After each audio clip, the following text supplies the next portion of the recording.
परमेश्वर के धन्य नाम की महिमा हो। प्रभात मनन के सत्र 2838 में आप सभी का बड़े प्रेम के साथ स्वागत करता हूँ। आइए आज को मनन के लिए हम पढ़ते हैं प्रकाशित वाक्य अध्याय 6 पद 12 से 14 तक। जब उसने 6वीं मुहर खोली तो मैंने देखा कि एक बड़ा भूकंप हुआ और सूर्य कंबल के समान काला और पूरा चंद्रमा लहू के समान हो गया। आकाश के तारे पृथ्वी पर ऐसे गिर पड़े जैसे बड़ी आंधी से हिलकर अंजीर के पेड़ में से कच्चे फल झड़ते हैं। आकाश ऐसे सरक गया जैसा पत्र लपेटने से सरक जाता है और हर एक पहाड़ और टापू अपने अपने स्थान से टल गया। 6ठी मुहर खुलते हुए प्राकृतिक आपदाएं शुरू होते हुए हम देख रहे हैं।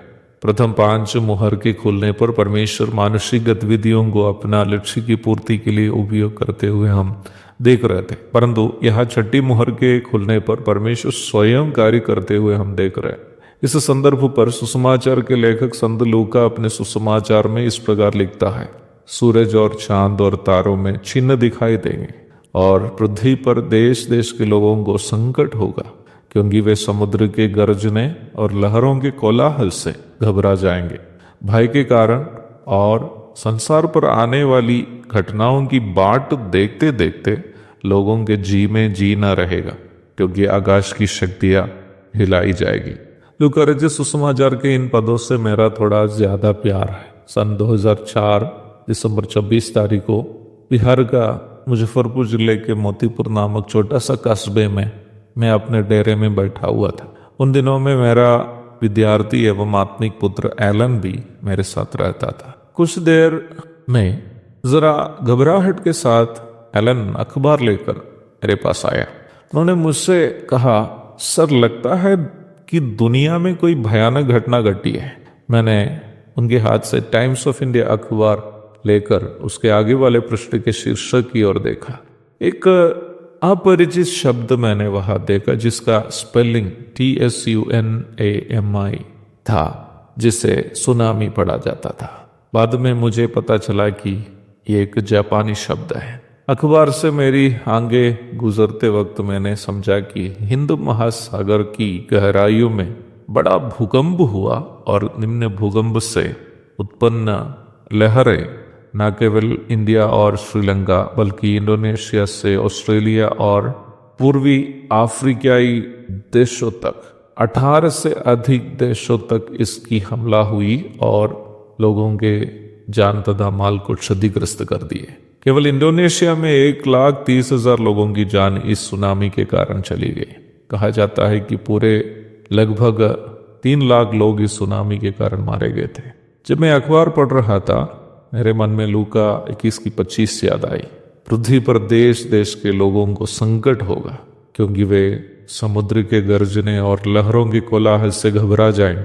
यद्यपि एक भय देने वाला समाचार क्यों न थे, उस समय मेरा दिल प्रभु यीशु मसीह के आगमन की धन्य आशा से भरने लगा। मैंने कागज और कलम निकालकर इस प्रकार लिखने लगा, प्यारा मसीह बादलों में आने वाला है, दूतगण के साथ जल्दी आने वाला है।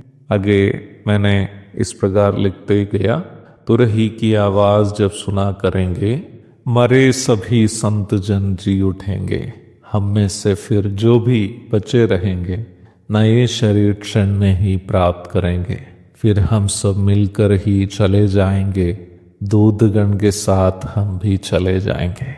अगला स्टैंजा इस प्रकार लिखा, निंदा सब कष्टों की समाप्ति होगी, आंसू वह हाथों से पोंछ लेंगे। जो भी यहाँ पे रूह जमा किए हैं पहनेंगे ताज और वे मगन होंगे। फिर हम सब मिलकर ही सदा रहेंगे, दूतगण के साथ हम भी सदा रहेंगे। ये गीत यूट्यूब में JBK साइमन नामक चैनल में आप सुन सकते हैं। मेरे प्यारो, प्रकाशित वाक्य के इन अध्यायों से जो लोगों के मनों में भय उत्पन्न करने वाले हैं, गुजरते वक्त भी इन भय देने वाले अध्याय भी हमारे अंदर एक अजीब सी शांति उत्पन्न करते हैं। उस शांति का कारण यह है कि इस भयानक महासंकट काल संसार में आने के पूर्व हमारे प्रभु मध्याकाश में आएंगे और हमें जहां वो रहेंगे वहां की ओर ले जाएंगे। परंतु जिसका उद्धार नहीं हुआ है उनके लिए, जैसे लूका ने कहा, भय और घबराहट उत्पन्न करने वाली बातें हैं ये।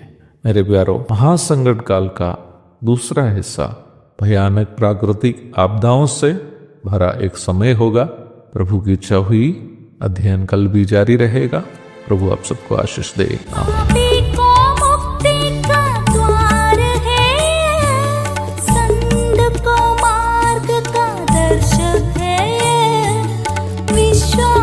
करते हैं